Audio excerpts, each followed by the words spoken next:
Everyone, good afternoon and welcome back to the legal world. मैं हूं advocate Raman Modi और आज के इस वीडियो में हम कंटिन्यू करने जा रहे हैं हमारा सीपीसी यानी कि सिविल प्रोसीजर कोड 1908 का वीडियो लेक्चर सीरीज। क्या पढ़ेंगे हम आज? सीपीसी 1908 का वीडियो लेक्चर सीरीज आज हम कंटिन्यू करेंगे, जिसके अंदर हम 3 सबसे मेजर सेक्शंस देखने वाले हैं जो कि आपके जुडिशरी प्रीलिम्स के लिए बहुत ज़्यादा इंपॉर्टेंट हैं। ठीक है, कौन से होने वाले हैं भाई वो 3 सेक्शंस? 43, 44 और 44A। ठीक है, वैसे थंबनेल देख के समझ में आ गया होगा, लेकिन फिर से बता रहा हूँ 43, 44 और 44A जो हमारे 3 सबसे मेजर सेक्शंस हैं जो कि एग्जीक्यूशन ऑफ डिक्री को बताते हैं। किसके बारे में? ये एग्जीक्यूशन ऑफ डिक्री के ऊपर है ये 3 सेक्शंस आज हम पढ़ने वाले हैं। ठीक है, बिना किसी देरी के हम सीधे पढ़ना स्टार्ट करते हैं, लेकिन उसके पहले अगर आपके हाथ में बेयर एक्ट नहीं है तो प्लीज़ प्लीज़ प्लीज़ अपने सामने बेयर एक्ट रख लीजिए। चाहे आप कोई भी सब्जेक्ट पढ़ रहे हो, कुछ भी पढ़ रहे हो, सामने बेयर एक्ट ज़रूर होनी चाहिए। उससे पढ़ने में समझने में आसानी होती है। मैं कुछ पढ़ाऊंगा, कुछ बोलूँगा तो आपको सामने वो चीज़ आंखों के सामने दिखनी चाहिए कि मैं क्या बोल रहा हूँ या क्या समझा रहा हूँ। ठीक है, बेयर एक्ट की लैंग्वेज में हालांकि बताऊँगा मैं कि क्या लिखा हुआ है, लेकिन सामने आपको भी दिखना चाहिए कि क्या लिखा हुआ है। ठीक है, सबसे पहले हम देखेंगे भाई सेक्शन 43। तो मैं एक्सप्लेन करूं उसके पहले हम बेयर एक्ट की लैंग्वेज में देख लेते हैं कि यहाँ पे क्या लिखा है। ठीक है, सेक्शन 43 ऑफ सीपीसी 1908 कहता है execution of decree passed by civil court in place to which this court does not extend. ठीक है, कुछ समझ में आया? थोड़ा बहुत हल्का फुल्का।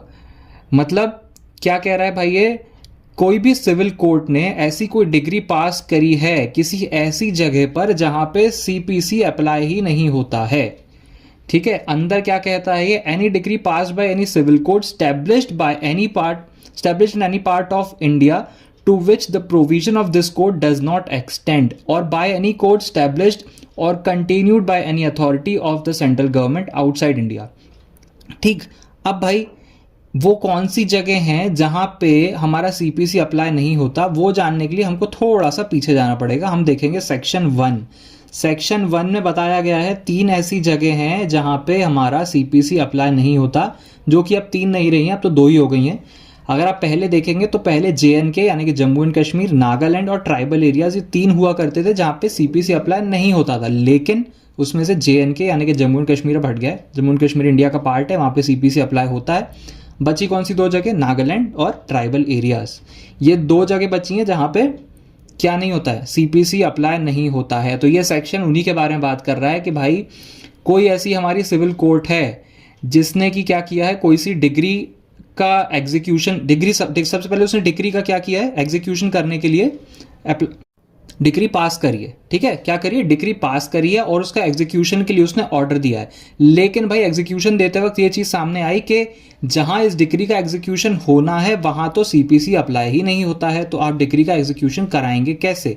अब वो कौन सी जगह जहां नहीं होता? नागालैंड और ट्राइबल एरियाज। ठीक है, तो हम पूरे इस सेक्शंस में हम एग्जांपल के लिए नागालैंड को लेकर चलेंगे कि नागालैंड हमारी वो जगह है जहां पे हमारा सीपीसी अप्लाई नहीं होता।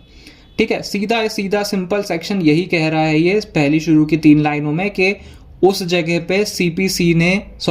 पे किसी सिविल कोर्ट ने एक डिग्री पास करी है और उसका एग्जीक्यूशन का ऑर्डर दिया है जहां पे सीपीसी अप्लाई नहीं होता है। तो ये तो इनने प्रॉब्लम खड़ी करी है। ठीक है, इसका जवाब इनने अगले 3 लाइन में दिया है। ठीक, क्या कहा इनने? By the authority of central government, इतना हो गया, in India, if it cannot be executed within the jurisdiction of the court by which it was passed, be executed in the manner herein provided with the jurisdiction of any court in the territory of which this court extend। सबसे पहले तो मैं ये आपको पूरा section पढ़ के समझाता हूँ कि क्या कह रहा है। पहली 3 लाइन तो वही कह रही है भाई कि हमारा जो सीपीसी की डिग्री है, हमारा कोई एक ऐसा सिविल कोर्ट है जो कि मान लो नागालैंड का कोर्ट है। ठीक है, नागालैंड का एक सिविल कोर्ट है, वहां पे उसने क्या किया है? वहां पे उसने एक डिग्री पास करी है। डिग्री पास करी है अभी केवल। ठीक है, लेकिन डिग्री पास करने के बाद सबसे मेन चीज जो उनके सामने अराइज हुई, अब वो डिग्री कौन से, सबसे पहली चीज, डिग्री कौन से एक्ट के थ्रू पास हुई है? सीपीसी के थ्रू पास हुई है। लेकिन सबसे मेन चीज जो वहां अराइज हुई वो ये हुआ कि अब सीपीसी के थ्रू आपने डिग्री पास तो कर दी, लेकिन उसको एग्जीक्यूट नहीं करा सकते। क्यों? क्योंकि वहां सीपीसी अप्लाई नहीं होता है। तो ऐसी कंडीशन में आप किसी दूसरी कोर्ट में विद इन इंडिया, आप किसी दूसरी कोर्ट में जहां सीपीसी अप्लाई होता है वहां उस डिग्री का एग्जीक्यूशन कराएंगे, और वो उस मैनर में कराएंगे, इस तरह से कराएंगे जैसे कि वो डिग्री उसी कोर्ट ने पास करी हो। फॉर एग्जाम्पल, नागालैंड में एक डिक्री पास करी गई, लेकिन नागालैंड में वो एग्जीक्यूट नहीं हो सकती है, तो उस डिक्री को ट्रांसफ़र कर दिया गया कहाँ पे, दिल्ली में।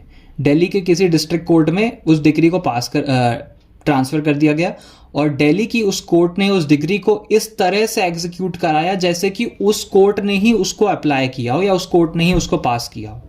ठीक है, जैसे कि दिल्ली की कोर्ट ने खुद ही उस डिग्री को पास किया हो, इस तरह से उसने उस डिग्री को एग्जीक्यूट कराया। तो भाई क्या कहता है ये सेक्शन, सिविल कोर्ट, कोई ऐसी सिविल कोर्ट जो कि किसी ऐसी जगह पे है जहाँ पे सीपीसी अप्लाई नहीं होता है, वहाँ पे अगर एग्जीक्यूशन ऑफ डिक्री करवाना है तो कैसे करवाया जाएगा, कोई दूसरे स्टेट या कोई दूसरी डिस्ट्रिक्ट कोर्ट को भेजा जाएगा, क्या, वो डिक्री एग्जीक्यूट कराने के लिए। अब आप देखेंगे यहाँ पे लिखा हुआ है, अगर आप पढ़ेंगे by the authority of central government outside India, यहाँ पे एक चीज़ और लिखी है, क्या लिखा है, by the authority of central government outside India. अब केवल हम यहाँ नागालैंड या ट्राइबल एरियाज़ की बात नहीं कर रहे हैं, हम उनकी भी बात कर रहे हैं, उन जगहों की जो कि इंडिया के बाहर है। भाई हमारा जो सीपीसी है वो केवल इंडिया में ही अप्लाई होता है, इंडिया के बाहर Nepal, China, Bangladesh, Sri Lanka, Australia, England, जो भी ये कंट्रीज़ हैं, यहाँ पे तो हमारा सीपीसी अप्लाई नहीं होता है। अब अगर आपको वहाँ सीपीसी की किसी डिग्री का एग्जीक्यूशन करवाना होगा तो आप कैसे कराओगे, आप करवा भी सकते हो कि नहीं करवा सकते हो, पहली चीज़ तो ये, क्योंकि वो कंट्री अगर आपको अलाउ करेगी तो ही आप करवाओगे ना, अगर आपके उनके बीच में ट्रीटी होगी तो ही आप करवा सकते हो। अगर इंडिया और किसी कंट्री के बीच में ट्रीटी ही नहीं है तो आप उस कंट्री में अपने डिग्री का एग्जीक्यूशन कैसे करवाओगे। ठीक है, तो इसका समाधान कहाँ और कौन देगा, इसका समाधान देगी सेंट्रल गवर्नमेंट। ठीक है, central government official gazette act में नोटिफिकेशन के थ्रू ये चीज़ बताएगी कि हमारी कौन सी कंट्री के साथ ट्रीटी है, कौन सी कंट्री के साथ ट्रीटी नहीं है, हम कहाँ पे अपनी कोर्ट, सिविल कोर्ट्स की डिग्री का एग्जीक्यूशन करा सकते हैं और वो किस तरह से करी जाएगी। ठीक है, ये सारी चीज़ें ऑफिशियल गैजेट एक्ट में बताई जाएंगी। मान लो श्रीलंका के साथ हमारी कोई ट्रीटी हुई है, जिस ट्रीटी में ये बताया गया है कि भाई अगर हमको श्रीलंका में कोई सी डिग्री का एग्जीक्यूशन कराना है तो वो किस मैनर में होगा, या तो भाई हमारे यहाँ से हमारे किसी एक पर्टिकुलर डिस्ट्रिक्ट कोर्ट ने या किसी एक सुप्रीम कोर्ट ने, हाई कोर्ट ने, वैसे तो सुप्रीम कोर्ट ही करेगी, उसने एक डिक्री पास करी है, ठीक है, या किसी सिविल कोर्ट ने डिक्री पास करी है। ठीक, अब वो डिक्री का एग्जीक्यूशन कहाँ होना है, श्रीलंका के किसी एक पार्ट में होना है। तो श्रीलंका के जिस पार्ट में, जिस स्टेट में, जिस जगह में वो डिक्री का एग्जीक्यूशन होना है, उस जगह पे वो डिक्री उस जगह की कोर्ट में वो डिक्री को भेज दिया जाएगा और उसका एग्जीक्यूशन उस जगह पे बिल्कुल उस तरह से किया जाएगा जैसे वहाँ की कोर्ट ने ही उसको क्या किया हो, पास किया हो। इंडिया की भेजी गई डिक्री श्रीलंका की उस कोर्ट में बिल्कुल इस तरह से पास करी जाएगी जैसे कि वहाँ की कोर्ट ने ही, या मतलब इस तरह से एग्जीक्यूट करी जाएगी जैसे कि वहाँ की कोर्ट ने ही उसको पास किया। क्लियर है, 43 समझ में आया।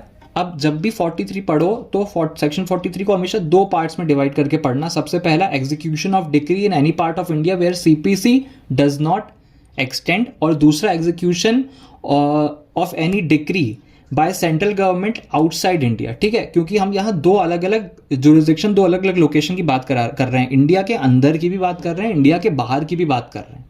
ठीक है, दोनों जगह की यहाँ बात हो रही है। इंडिया के अंदर कहाँ की बात हो रही है, नागालैंड या ट्राइबल एरियाज की, और इंडिया के बाहर तो भाई पूरे दुनिया की बात हो रही है। ठीक, और वो कौन सी जगह जहाँ पे सीपीसी अप्लाई नहीं होता है। तो ये दो जगहों को आप स्पेसिफिकली अलग अलग रख के पढ़ना। कैसे पढ़ोगे, सबसे पहली चीज़ तो भाई जब भी आप कोई सेक्शन पढ़ते हो ना, उसको डिवाइड कर लिया करो। जैसे हम यही सेक्शन अगर हम पढ़े तो इसमें देखेंगे any decree passed by any civil court established in any part of India to which the provision of this code does not extend. ये हमारा पहला एक पार्ट हो गया, जो कि क्या कह रहा है कि कोई भी डिग्री किसी सिविल कोर्ट के द्वारा पास करी गई है जहाँ पे सीपीसी अप्लाई नहीं होता। ठीक है, और by any court established or continued by any authority of the central government outside India, या फिर कोई ऐसी कोर्ट स्टैब्लिश्ड जो कि मतलब या तो किसी ऐसी कोर्ट में हमारी उस डिग्री का एग्जीक्यूशन होना है जो कि हमारी कंट्री के बाहर है। ठीक है, ये हमारा दूसरा पार्ट हो गया। तीसरा क्या होगा, if it can not be executed with in the jurisdiction of the court by which it is passed, अगर वो उस कोर्ट के द्वारा एग्जीक्यूट नहीं कराई जा सकती जिस कोर्ट के जुरिस्डिक्शन में उसको पास किया गया है, तो क्या होगा, be executed in the manner here and provided with the jurisdiction of any court in the territory to which the court extend. तो फिर उसको किसी दूसरी टेरिटरी के कोर्ट में इस तरह से एग्जीक्यूट कराया जाएगा जैसे कि उसी कोर्ट ने उसको पास किया गया हो। ठीक है, इतना क्लियर है, ये समझ आया। अब हम देखते हैं section 44, execution of decree passed by revenue court in place to which this code does not extend. Same वही जैसा ऊपर दिया था वैसे ही सेम चीज नीचे वाले सेक्शन में दी है, केवल एक चीज बदल गई। ऊपर हम सिविल कोड की बात कर रहे थे, अब हम नीचे यहाँ रेवेन्यू कोड की बात करेंगे। ठीक है, रेवेन्यू कोड अलग होता है, सिविल कोड अलग होता है, ये चीज याद रखना। ठीक, ये जो तीनों सेक्शन अब पढ़ रहे हैं ये प्रीलिम्स के लिए बहुत ज्यादा इंपॉर्टेंट है, ये भी याद रखना। ठीक है, तो सबसे पहली चीज सेक्शन 44 क्या कह रहा है भाई, वही चीज, किसी ऐसी डिक्री का एग्जीक्यूशन करना है जो कि किसी रेवेन्यू कोर्ट ने पास करी है, लेकिन ऐसी जगह पे एग्जीक्यूशन कराना है जहां पे सीपीसी जो है वो अप्लाई ही नहीं होता है। ठीक है, बेयर एक्ट की लैंग्वेज में क्या कहता है भाई, ये द स्टेट गवर्नमेंट में, ठीक है, शेल नहीं है, मे है। शेल और मे हमेशा ध्यान रखना, शेल और मे में लोग कंफ्यूजन खा जाते हैं, कंफ्यूज हो जाते हैं और वहीं गड़बड़ी कर देते हैं। शेल मतलब करना ही पड़ेगा, मे मतलब कर सकती है। ठीक है, तो स्टेट गवर्नमेंट कर सकती है by notification in the official gazette declare that the decree of any revenue court in any part of India to which the provision of this code does not extend और any class of such decree may be executed in any state as if they had been passed by the court in the state. ठीक है, क्या बोल रहे हैं भाई, ये सबसे पहली और सबसे इंपॉर्टेंट चीज जो शुरू के 4 वर्ड हैं, द स्टेट गवर्नमेंट में, ये हमेशा याद रखना। या स्टेट गवर्नमेंट जो है नोटिफिकेशन के द्वारा, ऑफिशियल गैजेट एक्ट जो है उसमें नोटिफिकेशन के द्वारा ये डिक्लेयर करेगी कि कोई भी रेवेन्यू कोर्ट जो है इंडिया की, वो किसी भी डिक्री का एग्जीक्यूशन करा सकती है किसी दूसरे स्टेट में जहां पे सीपीसी अप्लाई नहीं होता है, इस तरह से करवाएगी जैसे कि वो डिक्री उसी स्टेट में पास करी गई हो। थोड़ा डिफिकल्ट हो गया, मैं इसको एक बार इजी लैंग्वेज में आपको समझाता हूँ। फिर से हमारा एग्जांपल ले लेते हैं। मान लीजिए नागालैंड में हमको नागालैंड की रेवेन्यू कोर्ट में या नागालैंड में हमको रेवेन्यू कोर्ट का कोई सा एक डिक्री का एग्जीक्यूशन कराना है। ठीक है, अब क्योंकि नागालैंड में तो भाई हमारा सीपीसी अप्लाई होता नहीं है, तो क्या किया जाएगा, हम जाएंगे दिल्ली कोर्ट के पास और दिल्ली की कोर्ट में उस रेवेन्यू कोर्ट का जो डिक्री है उसका इस तरह से एग्जीक्यूशन कराया जाएगा जिस तरह से दिल्ली को, मतलब इस तरह से कराया जाएगा जैसे कि दिल्ली कोर्ट ने ही उसको पास किया गया हो। लेकिन लेकिन लेकिन ऊपर वाले सेक्शन और नीचे वाले सेक्शन में एक छोटा सा डिफरेंस है। यहाँ हमें क्या बताया गया है कि स्टेट गवर्नमेंट जो है वो पहले नोटिफिकेशन के द्वारा ऑफिशियल गैजेट एक्ट में डिक्लेयर करेगी कि कौन सा रेवेन्यू कोर्ट या किस स्टेट का रेवेन्यू कोर्ट किस स्टेट में क्या करवा सकता है, डिक्री का एग्जीक्यूशन करवा सकता है। और इसका क्वेश्चन भी आता है प्रीलिम्स में, जो जिसमें कि वो पूछते हैं कि भाई बताओ इन 4 ऑप्शंस में से कौन सी अथॉरिटी के पास पावर है किस चीज़ का डिक्लेयर करने का, कि कहाँ पे और किस जगह पे और कौन क्या करेगा, डिक्री का एग्जीक्यूशन करेगा या किस पार्ट में करेगा। 4 ऑप्शन दे देंगे, state government, central government, high court, supreme court. अब आप जानो कि कहाँ पे होगा और कौन करेगा। तो कौन करेगा, स्टेट गवर्नमेंट करेगा। अब स्टेट गवर्नमेंट ही क्यों करेगा, सेंट्रल गवर्नमेंट क्यों नहीं करेगा, जबकि हमको एक चीज़ पता है कि रेवेन्यू डिपार्टमेंट जो है वो सेंट्रल स्टेट गवर्नमेंट दोनों का है भाई। सेंट्रल का रेवेन्यू डिपार्टमेंट अलग है, स्टेट का रेवेन्यू डिपार्टमेंट अलग है। फिर भी यहाँ लिखा है कि स्टेट गवर्नमेंट ही नोटिफिकेशन के द्वारा ऑफिशियल गैजेट एक्ट में बताएगा कि कैसे रेवेन्यू कोर्ट इंडिया के किस पार्ट में, किस प्रोविजन में, किस तरह से अपनी डिग्री को एग्जीक्यूट कराएगा। ऐसा क्यों, क्योंकि हम स्टेट्स की बात कर रहे हैं यहाँ पे। अगर नागालैंड में हमें किसी डिग्री का एग्जीक्यूशन कराना है, नागालैंड की रेवेन्यू कोर्ट ने एक डिग्री पास करी, कौन सी, रेवेन्यू कोर्ट ने एक डिग्री पास करी। अब वहाँ हम उस डिग्री का एग्जीक्यूशन नहीं करा पा रहे हैं, तो नागालैंड की जो गवर्नमेंट है उसने जो भी एक क्या बोलते हैं नोटिफिकेशन पास किया होगा ऑफिशियल गैजेट एक्ट में और बताया होगा कि हमारे यहाँ की जो रेवेन्यू कोर्ट है उसकी डिग्री कौन सी स्टेट में जाके पास हो सकती है, हम उस हिसाब से उस चीज़ को एग्जीक्यूट कराएंगे। मान लीजिए नागालैंड के स्टेट गवर्नमेंट ने ये कहा है कि भाई हमारे यहाँ की जितनी भी रेवेन्यू कोर्ट्स की डिग्री हैं, तो हमारे यहाँ तो सीपीसी अप्लाई होता नहीं है नागालैंड में, तो हमारे यहाँ की जितनी भी रेवेन्यू कोर्ट्स की डिग्री हैं वो कौन और किस कोर्ट में जाके अप्लाई होगी, वो दिल्ली कोर्ट में जाके होगी। दिल्ली कोर्ट के थ्रू वहाँ पे एग्जीक्यूशन कराया जाएगा और उसके थ्रू हमारे यहाँ पे उसका एग्जीक्यूशन होगा। ठीक है, इसलिए वहां लिखा है कि state government may by notification in official gazette declare that the decree of any revenue code in any part of India in which the provision of this code do not extend और any class of such decree may be executed in any state as if they had been passed by the court in that state. ठीक है, meaning ऊपर और नीचे एकदम same है कि अगर किसी जगह पर आपका जो सीपीसी है वो अप्लाई नहीं होता है तो उस जगह पे डिक्री के एग्जीक्यूशन के लिए आपको क्या करना होगा, दूसरे स्टेट की कोर्ट की मदद लेनी पड़ेगी। उस स्टेट की कोर्ट में जाके अपनी उस डिक्री को एग्जीक्यूट कराना पड़ेगा और फिर वो किस तरह से एग्जीक्यूट होगी, जिस तरह से उस कोर्ट ने ही उसको पास किया हो। ठीक है, इतना क्लियर है। अब हम आते हैं सेक्शन 44A पर। सेक्शन 44A थोड़ा सा टिपिकल है। ये कहता है execution of decree passed by court in reciprocating territory. अब भाई रेसिप्रोकेटिंग क्या होता है? रेसिप्रोकेटिंग क्या होता है मतलब पता है किसी को? हमने कॉन्ट्रैक्ट में पढ़ा था रेसिप्रोकेटिंग एग्रीमेंट। रेसिप्रोकेटिंग एग्रीमेंट मतलब एक्सचेंज, एक हाथ दे एक हाथ ले, एक्सचेंज ऑफर चल रहा है यहाँ पे। ठीक है, तो ये क्या कहता है भाई, रेसिप्रोकेटिंग टेरिटरी मतलब अब हम यहाँ पे इंडिया के बाहर की बात कर रहे हैं। ठीक, इंडिया और किसी एक दूसरी कंट्री के बीच में ट्रीटी हुई है, वो क्या है, रेसिप्रोकेटिंग ट्रीटी है। ठीक, अलग अलग चीज़ों को लेकर, जुडिशरी को लेकर भी, किसी चीज़ के एक्सचेंज को लेकर भी, कॉमर्स को लेकर भी। ठीक है, इस चीज़ को लेकर इंडिया और किसी कंट्री के बीच में क्या हुई है, एक ट्रीटी हुई है। उस ट्रीटी को कहेंगे रेसिप्रोकेटिंग ट्रीटी और उस टेरिटरी को कहेंगे रेसिप्रोकेटिंग टेरिटरी, क्योंकि हम उस टेरिटरी, उस कंट्री के साथ चीज़ें और सर्विसेज एक्सचेंज कर रहे हैं। ठीक है, जैसी सर्विस वो हमें दे रहा है वैसी सर्विस हम उसे देंगे।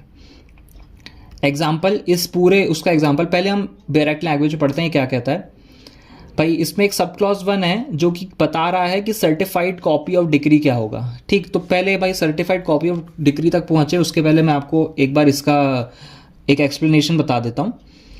देखो, अब मान लो हमें श्रीलंका का एग्जांपल लेते हैं। ठीक है, हमें श्रीलंका में हमारे किसी एक सीपीसी की या किसी एक सिविल कोर्ट की एक डिक्री का एग्जीक्यूशन कराना है।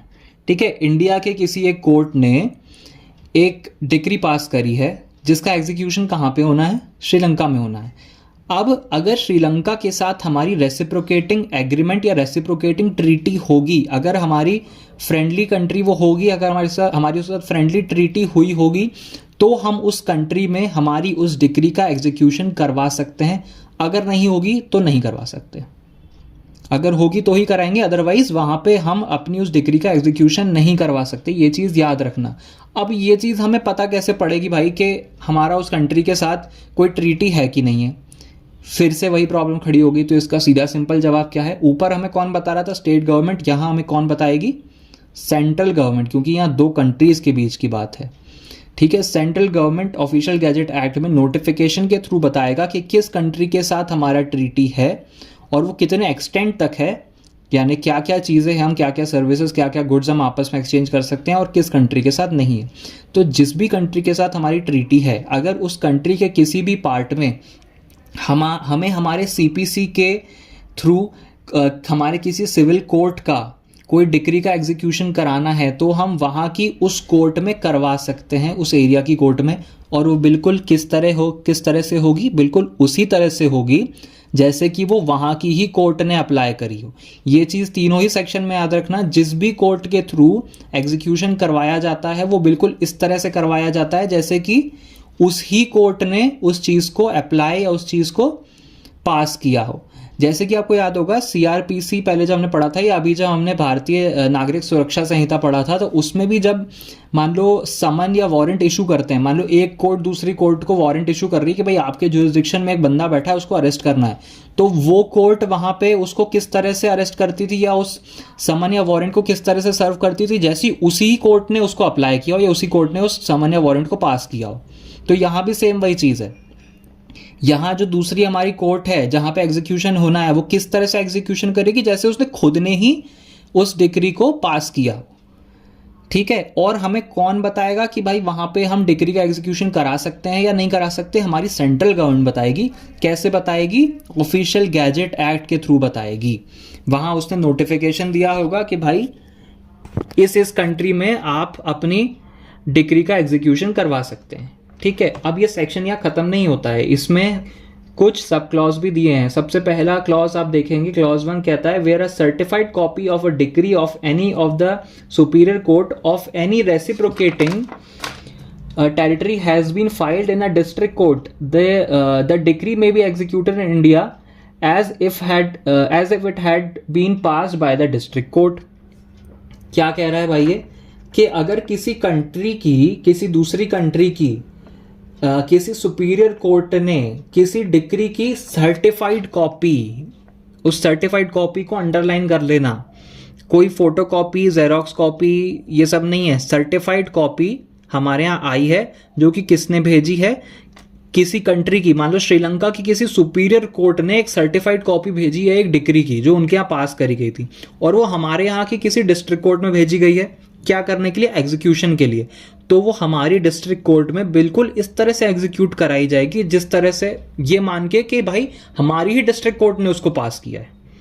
ठीक है, कोई भेदभाव नहीं किया जाएगा कि भाई श्रीलंका ने पास किया है हम क्यों पूरी अपनी मेहनत करें। आप उतनी ही मेहनत करेंगे या कोर्ट उतनी ही मेहनत से, उतनी ही शिद्दत से उस डिक्री को एग्जीक्यूट करेगी जैसे कि उसने खुद ने ही उस डिक्री को पास किया हो। ठीक है, और वो डिक्री का क्या हमारे पास आएगा, सर्टिफाइड कॉपी आएगी, फोटो कॉपी जेरोक्स नहीं आएगा, सर्टिफाइड कॉपी आएगी।